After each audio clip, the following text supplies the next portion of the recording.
శనార్థులు మంచిగున్నారులా నేను వచ్చేసిన JB infra సమర్పించు మన తీన్మార్ ఇదే అసలు తీన్మార్ పెద్ద వార్తలు చూడాలి కదా చలో పారి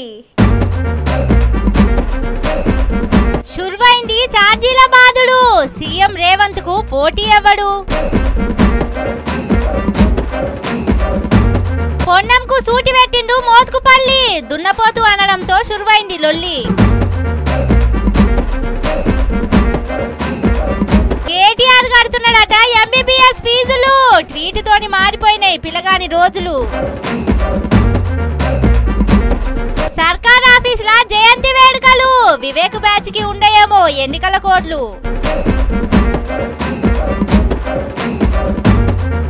ఇస్తలేరట ఇందిరమ్మిండ్ల పైసలు ఇండ్లకు పోయినాక ఇస్తారేమో బిల్లులు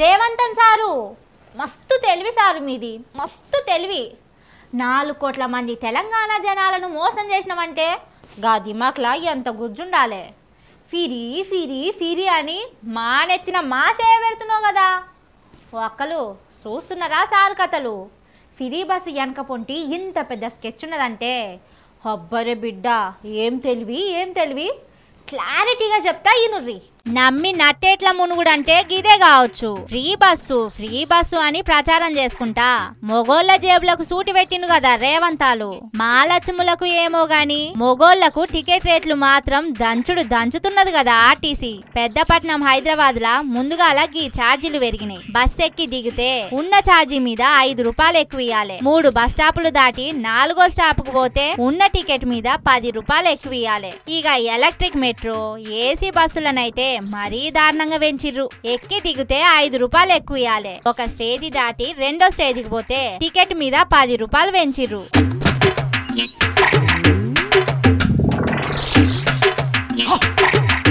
సరిపోయిందా అనుల్లా మనశయ్యి మన నెత్తినే పెడుతున్నాడు అనుకో రాదుర్రి మనశయ్యే కాదు అందరి చేతులు కూడా మన నెత్తినే పెట్టి సతికిందాక ఒత్తుడు పని పెట్టిర్రు కొలువులు చేసేటోళ్లను ఈడ్చేస్తే ఇంట్లో ఆడోళ్ళు పండక్కో పబ్బాలకో బస్ ఎక్కుతారు ఏదన్నా కొంపలు మునిగే పనుంటే తప్ప గీ సక్కదనాల బస్సుల్లా గా సక్కదనాల రోడ్ల మీద తిరగాలనని ఎవలకంత హుషారుంటది ఆడోళ్ళు పోయేటిది నెలకు ఒక్క తాపనైతే మొగోళ్ళు దినాం పోతనే ఉండాలి హైదరాబాద్ ల కొలువుల కోసం ఎంతెంత దూరం పోతుంటారో ఎరకనే కదా పట్నం అటుకెంచి ఇటు కొనకొస్తుంటారు మొగోళ్ళు పోను 10 రూపాయలు రాను 10 రూపాయలు మీద పడితే నెలకు 600 ఎక్కువ అవుతాయి ఉన్న ఛార్జీలకే సస్తుంటే మీదంగా ఇంకో 600 అంటే ఉత్తి ముచ్చట్నేనా ఫ్రీ బస్సు అని ఎంత పని చేస్తేవి సారో అని నెత్తి నోరు బాదుకున్నా ఇప్పుడు గోసయ్యనే పెద్ద మనిషే లేడు సర్కార్లా మన ఇంట్లో ఆడోళ్ళు నెలకు ఎన్నిసార్లు ఫ్రీ బస్ ఎక్కుతున్నారో ఎరకనే కదా వాళ్ళు ఎక్కింది లేదు మనకు ఫ్రీ బస్సు పనికొచ్చింది లేదు గాని మొగోళ్ళు మాత్రం దినాం గడతనే ఉండాలి రోడ్లు సక్కంగా పోయే శాత కాదు బస్సుల్లో సీటు దొరకదు గాని టికెట్ రేట్లు మాత్రం పెంచుతారట ఇంటి తాన బయలెల్లి మనం దిగే బస్ స్టాప్ వచ్చే లోపట ఒళ్ళు ఊనమైతది గసొంటిది టికెట్ రేట్లు అట్లా పెంచుకుంటా పోతే బస్ ఎక్కాలంటే భయం అవుతుంది కావచ్చు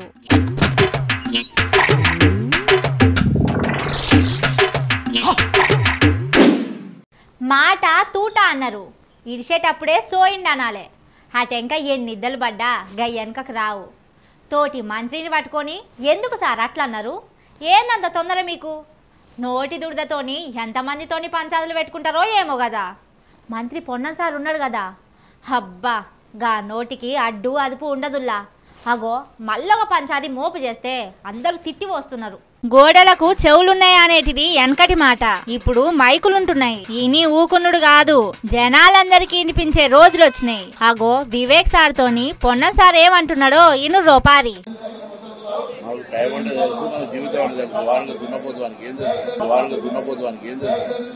అబ్బా ఏం భాష సారో ఏం భాష మాట్లాడుతున్నారు జనాలంటే ఎంత మర్యాద ఉన్నది మీకు ఒక దళిత బిడ్డ మంత్రి పదవి తెచ్చుకున్నాడు ఎంత కష్టపడి పైకొచ్చుంటాడు గసొంటి మంత్రి అడ్లూరి లక్ష్మణ్ పట్టుకొని మీరు అట్లన పడుతుంది ఏంది సారు గిది ఏంది చెప్పుర్రి గింతనన్నా సోయి ఉండాలి కదా ఏం మాట్లాడుతున్నాం ఎక్కడ మాట్లాడుతున్నాం అని ఆలోచన ఉండాలి కదా గాయన్ని లేకుండా మంత్రి వెట్లయినవో నీకు మంత్రి పదవి ఇచ్చిన సీఎం ఏం క్వాలిటీ చూసి ఇచ్చిండో ఆయనకే తెలవాలే. అన్న అయినా సరే ఇన్నైనా కూడా గప్చుపున్నాడు కదా.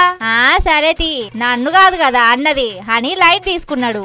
ఇప్పుడే ఇన్ని అంటున్నారంటే ఇక లోపల ఏమనుకుంటున్నారో, ఎన్ని మాటలు అంటున్నారో కదా. ఇదే అంటున్నాడు టీడీపీ లీడరు మోత్కుపల్లి నరసింహులు. పాపం లక్ష్మణ్ సారు కళ్ళల్లో నీళ్లు తీసిందట. 10 మందిలో నన్ను పల్సన చేస్తారా అని నలుగురి ముంగట గోస ఎల్లబోసుకున్నాడట. ఏ విధంగా న్యాయం? లక్ష్మణ్ ఒక తోటి మంత్రి, ఒక కొలీగు, మంత్రిని పట్టుకొని మీరు ఇట్లా మాట్లాడారంటే మరి ప్రజలను ఎట్లా మాట్లాడుతున్నారు మీరు? లేదంటే ఇంత బహిరంగంగానే ఆ మాట బయటకు వచ్చిందంటే లోపల ఏం మాట్లాడుకుంటారో మీరు? గా నోటికి తలుపా తాళమా? ఏం మాట్లాడుతున్నాడు ఈ మంత్రి? గీ సొంటోళ్ళని తెచ్చి మంత్రి పదవిలో కూసుండబెడితే గట్లనే ఉంటది అనబట్టే. ప్రెస్ మీట్ పెట్టినప్పుడు గా టైంకి వస్తారు. అట్లా కాకుండా వీళ్ళు తుర్రన ముందుకొచ్చి కూర్చొని టయానికి వచ్చిన వాళ్ళ మీద నోరు వారేసుకున్నాడు. ఎందుకు? గది నోరా ఇంకేమన్నానా అని తిట్టి పోస్తున్నారు అడ్లూరి లక్ష్మణ్ సపోర్టర్లు. సరే బుద్ధికి బూంది తిని అంటే అన్నాడు గాని ఆ టెంక జనం ముందుకొచ్చి సారీ తప్పైంది అట్లా అన్నుడు మంచిది కాదు అని తప్పు ఒప్పుకుంటే ఎంత పెద్దరిగా ఉండేటిది అని సలహా ఇస్తున్నారు.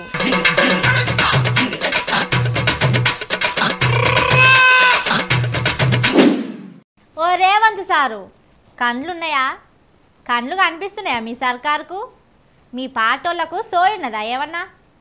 ఓట్లేపించుకొని గెలిచిరు కదా, ఇండ్ల చుట్టూ గిర్ర తిరిగి ఓట్లాడుకున్నారు కదా, అయిపోయిందా? ఒడ్డుకు చేరినాక తెప్పదలిగేసినట్లు ఓటర్లను ఏడమన్నుల కలపాలని చూస్తున్నారు. అర్రే కాంగ్రెస్ లీడర్ల కథ ఎరకనే కదా, మరి ఆఫీసర్లకైనా సోయి ఉండాలి కదా. ఏంది ఇంతగానం ఫీల్ అవుతున్నా అని చూస్తున్నారా? అగో గప్పిలగాడిని చూడుర్రి, మీరు కూడా 4 అందుకుంటారు. మహబూబాబాద్ మున్సిపాలిటీ 6వ వార్డులు ఉంటాడట జినక విజయ్. ఈ పిల్లగాడిని పుట్టుకతోనే దేవుడు పగబట్టిండు. ఇప్పుడేమో సర్కార్ ఆఫీసర్లు పగబట్టిర్రు. ఇన్నేండ్ల సంధి సదరం సర్టిఫికేట్ తోని టయానికి పింఛన్ వస్తుండేనట. 3 నెలల సంధి దానికి పొతం పెట్టిర్రు. గా పిల్లగాడు ఎక్కడికని పోతాడు, ఎవరినని అడుగుతాడు చెప్పుర్రి? అవ్వయ్యలు లేక అనాథ లెక్క బతుకుతున్నాడు. ఏం చెయ్యలేస్తాడనే సోయి ఉండాలి కదా. సరేలే అని వాళ్ళు వీళ్ళు సాయంగా వచ్చి ఆఫీసర్లను అడుగుతున్నా గా సర్టిఫికేట్ కు ఆధార్ తోని లింకు లేదంటున్నారట. నీ ఆధార్ కార్డు సల్లగుండా అంత గోసబడే పిల్లగానికి 3 నెలల సంధి పింఛన్ ఆపుకుంటా ఆధార్ కార్డు వంక పెడుతున్నారంటే ఏమనాలే? సరే లింకే లేదనుకుందాం, గదేమన్నా ఉంటే ఏం చేయాలనో గది చేస్తే పోదా? జరా సొంతంగా అడుగు ముందుకేసి చేపిస్తే కాదా? అయినా పింఛన్ ఆపితే గసొంటి పిల్లగాడు ఎట్లా బతకాలే? ఎవరు చూడాలే? ఓ సార్లో పాపం చూడుర్రి గా విజయ్ కష్టాన్ని. గా ఆధార్ కార్డు లింకుల పంచాది అందరికి ఉండనే ఉంది. గది అంత జల్దినదేలే ముచ్చట కాదు గాని ముందైతే గా పింఛి నిడిపిర్రి సార్లో. బుజ్జిగాన్ని చూస్తుంటే మనసుకు బాధ అవుతున్నది.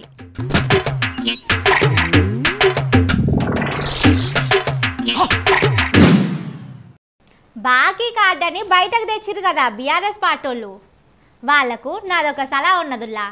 గదేందా అంటే కాంగ్రెస్ పార్టీ క్వశ్చన్ పేపర్ ఒకటి తయారు చేయర్రి. ఎప్పుడు ఎన్నడు ఏనాటికి రోజులు పడతాయా, నెలలు పడతాయా, ఏళ్ళు పడతాయా అన్నీ గిట్లనే ఉంటాయి కావచ్చు క్వశ్చన్లు.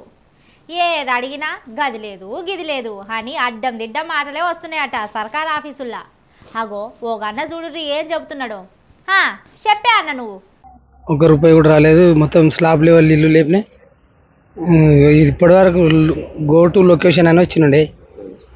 ఇంచుమించు మొత్తం స్లాబ్ లెవెల్ అయిపోయింది. ఇప్పుడు స్లాబ్కున్నది 1 రూపాయి కూడా రాలేదు. ఇది వరకు ఇల్లు ఆపుకొని కూర్చున్నాం. జనాలను పీల్చి పిప్పి చేసి సప్పరిచుడు పనైతే ఎమ్మటే అమలైతది. ఆర్టీసీ ఛార్జీలు పెంచుడు అనే ఆలోచన రాగానే రేపటి సందే అమల్లోకి వస్తున్నదన్నారు. పర్సులకెంచి గుంజుకుంటూనే ఉన్నారు బస్సుల్లా. కానీ జనాలకిచ్చేటిదంటే చాలు ఏడలేని అడ్డం కొర్రీలుంటాయి. అన్ని లచ్చలిండ్లు ఇన్ని లచ్చలిండ్లు అట్లా కడతాం ఇట్లా కడతాం అన్నారా? స్లాబ్ పోసేదానికొచ్చినా పైసా ఇస్తలేరట.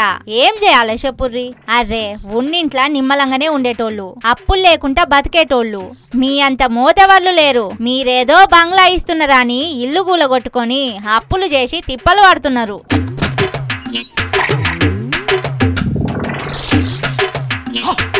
బయటి రోజులు ఎట్లున్నాయి, పరిస్థితి ఎట్లున్నది ఎరకలేదా? మిత్తిలకిస్తే మీరిచ్చినాడు గవి వడ్డీలకు కూడా సరిపోవు అని గోస చెప్పుకుంటున్నారు జనాలు. కొందరికేమో జాగ లెక్కలకు సరిపోను లేదు అని ఆపిర్రు. అర్రే ఉన్న దాంట్లోనే కట్టుకుంటారు, ఇయ్యాలే గాని అంతుండాలే ఇంతుండాలే అని కొలతలు పెడితే మళ్ళా జాగ కొనాలనా? గాయ అన్ని దాటుకొని ఇల్లు కట్టుకుంటే పైసలు ఇయ్యరా? మరి గదెప్పుడు పూర్తి కావాలే? వాళ్ళు నిమ్మలంగా ఇంట్లెప్పుడు ఉండాలే? మంత్రులకు ముఖ్యమంత్రులకైతే 4 జాగల్లా 4 ఇండ్లుంటాయి. సామాన్య జనాలకు ఒక్కిల్లే ఉంటది. పట్టలు కట్టుకొని దళ్ళు కట్టుకొని బతుకుతుంటారు. అర్రే కొండ నాలుకకు మందేస్తే ఉన్న నాలుక పోయినట్టు ఉన్నిల్లు కూలగొట్టుకొని ఇందిరమ్మిల్లు వచ్చిందని ఆశ పడితే మొత్తానికే ఎసరు పెడుతున్నారు కదా పాడై.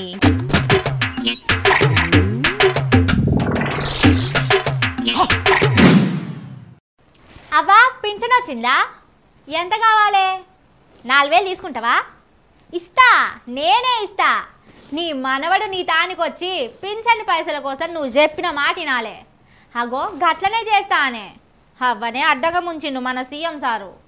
గాసొంటి సీఎంను నమ్ముకుంటారా ఎవరన్నా? గీన సక్కదనం తెలిసే కష్టాలున్న ఒక పిల్లగాడు కేటీఆర్ సార్కు ట్వీట్ పెట్టిండు. చూడుర్రి అటెంకేమైందో. లావు లావు మాటలు మాట్లాడడం కాదు, పెద్ద మనసు ఉండాలి. చేసే పనులు పెద్ద మనిషి లెక్క చేయాలి. ట్విట్టర్ లా కేటీఆర్ సారు ఎంత హుషారుంటాడో ఎరకనే కదా. ఎక్స్ లా ట్వీట్ వచ్చిందంటే ఎమ్మటే రియాక్ట్ అవుతాడు. మంత్రి టైంలో కూడా ఎన్ని పనులున్నా కష్టం వచ్చిందంటే ఎమ్మటే స్పందిస్తాడు. గా ముచ్చట తెలిసిన గీ పిల్లగాడు సారు ఎంబీబీఎస్ చదువుకు పైసలు లేవు, నాకేమో చదువుకోవాలని ఉన్నది అని కేటీఆర్ సార్కు ట్వీట్ పెట్టిండట. గంతే. గది చూసిన సారు వరంగల్ బీఆర్ఎస్ పార్టీ లీడర్లతో నడుచుకొని కష్టం తీర్చిండు. ఎంబీబీఎస్ ఫీజు ఎంతుంటదో ఎరకనే కదా. 1,50,000 తక్కువైనే సారు అంటే మొత్తం కట్టిండట. పుస్తకాలకు పైసలు ఇచ్చిండట. నువ్వు నిమ్మలంగా చదువుకో, ముందు ముందు తరగతుల్లో కూడా నేనే చూసుకుంటా అని హామీ ఇచ్చిండట. ఇగో గీ తమ్ముడు గదే చెప్తున్నాడు. ఏం తమ్ముడు, సీఎం రేవంత్ సార్ ఉండంగా గిట్ల పదవిల లేని కేటీఆర్ సార్ను ఎందుకు సాయం అడగాలనిపించిందంటే ఏం చెబుతున్నాడో ఇనుర్రి. అంటే సార్కి ఎడ్యుకేషన్ పట్ల అంటే ఇట్లా సార్కి బాగా అవగాహన ఉంటుంది. ప్లస్ మళ్ళీ అందరికీ ఎవరికున్నా అని ఖచ్చితంగా రెస్పాండ్ అవుతారనే నమ్మకం నాకు ఉండేది. అందుకని సార్కి చేశాను. గట్లుంటది మరి. పెద్ద చేతినే అడగబుద్ధి అవుతుంది గాని రాష్ట్రాన్ని దగా చేసేటోళ్ళ తెరువు పోతారా ఎవరైనా? ఇక వరంగల్ లీడర్లు వినయ్ అన్నతో పాటు తతిమ లీడర్లు కూడా మేమున్నాం చిన్న, నీకేం ఫికర్ లేదులే, రంది పెట్టుకోకుండా చదువు మీద ఫోకస్ చేయి అంటున్నారు. మా జిల్లా బిడ్డకు సాయం చేసినందుకు థ్యాంక్స్ సారో అని కేటీఆర్ సార్ను తలుచుకున్నారు. పార్టీ పదవిలున్నా లేకున్నా సాయం చేయాలనే మనసుంటే అయితది గానుల్లా. కేటీఆర్ అన్న గురించి ఎరకనే కదా.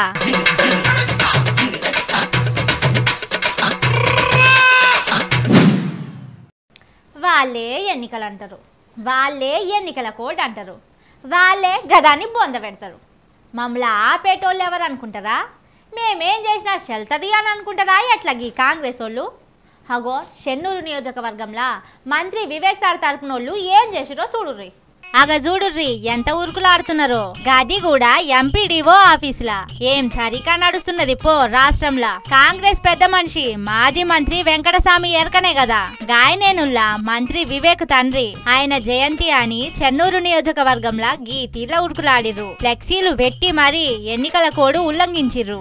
అయితయా చస్తయా అనేటిది ఇడిచి పెడితే స్థానిక సంస్థల ఎన్నికల నోటిఫికేషన్ ఇడిచిర్రు కదా. అయాల గా ఎలక్షన్ ఇయాల గీ ఎలక్షన్ అని కోర్టుల చుట్టూ తిరుగుతుండే పంచాది. గీ టైంలో గిదేం పని? మరి ఆఫీసర్లు ఎందుకు కూకున్నారు? సర్కార్ ఆఫీస్లా అట్లెట్లా చేస్తారని ఎందుకు అడగలేదు? అటెంకనైనా ఎన్నికల కమిషన్ వాళ్ళు ఏం చేస్తున్నారో వాళ్ళకే తెలవాలి. ఈ గిట్టు జూబ్లీ హిల్స్ బై ఎలక్షన్ వేడి ఇంకింత పెరిగింది పోర్రి. నెల రోజుల్లో జూబ్లీ హిల్స్ బై పోల్ పెడతారట. వచ్చే నెల 11వ తారీఖున ఎన్నికలు పెట్టి 14వ తారీఖున రిజల్ట్ కూడా చెబుతారట. ఇప్పటికే హరీష్ అన్న బాకీ కార్డు పట్టుకొని మొత్తం సుట్టేస్తున్నాడు. ఇంటింటికి కాంగ్రెస్ పార్టీ ఎంత అప్పున్నదో చెబుతున్నాడు. ఇజ్జతంతా గంగల కలుస్తుండేనే అని కాంగ్రెస్ వాళ్ళు ఏం చేసినామని జనంలకు పోవాలి అని బీజేపీ వాళ్ళు వెనకకు ముందుకు అవుతున్నారు.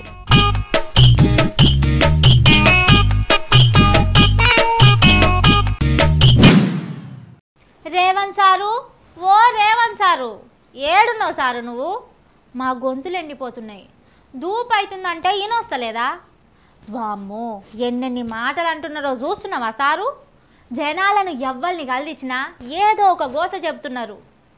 సరే అంత సరే కానీ ఈ వానాకాలంలో దూపైతుందని రోడ్డు ఎక్కుతున్నారంటే నీ పరిపాలన ఎంత చక్కగా ఉన్నదో చూడు జరా. రేవంత్ సారు ఏలు వల్ల వానాకాలంలో కూడా నీటి కష్టాలు వస్తున్నాయి కదా జనాలకు.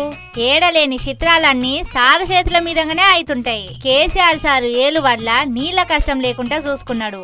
ఎండాకాలంలో కూడా గుక్కెడు నీళ్ల కోసం బిందెలు పట్టుకున్నోళ్ళు లేరు. కానీ గీ రేవంత్ అన్న ఏ మూర్తాన పుణ్యపాదాలు పెట్టిండో పరిపాలనకు అద్వర్సంది ఏడలేని కష్టాలు వచ్చి పడ్డాయి జనాలకు. నాగర్ కర్నూలు జిల్లా వట్వర్పల్లిలా చెంచులుండే ఏరియాకు వారం సంధి నీళ్ళు వస్తలేవట.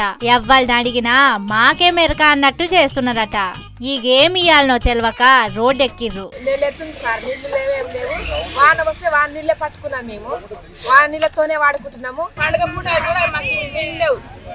పొద్దుకు పనికి పోయి వాన వస్తే వాన నీళ్ళతోనే మేము తాగుతున్నాం. మా చెంచు కాలినే పట్టించుకుంటున్నారు, మా చెంచులే లేరు అనుకుంటారు.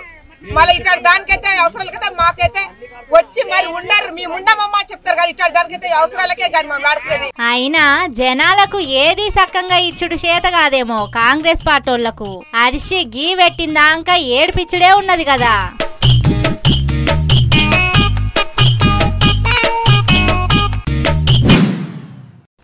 ఇవి ఆటి ముచ్చట్లు. ఇంకిని మస్తు మస్తు ముచ్చట్లతోటి మళ్ళీ వస్తా. చూస్తూనే ఉండుర్రి మన తీన్మార్. ఇదే అసలు తీన్మార్.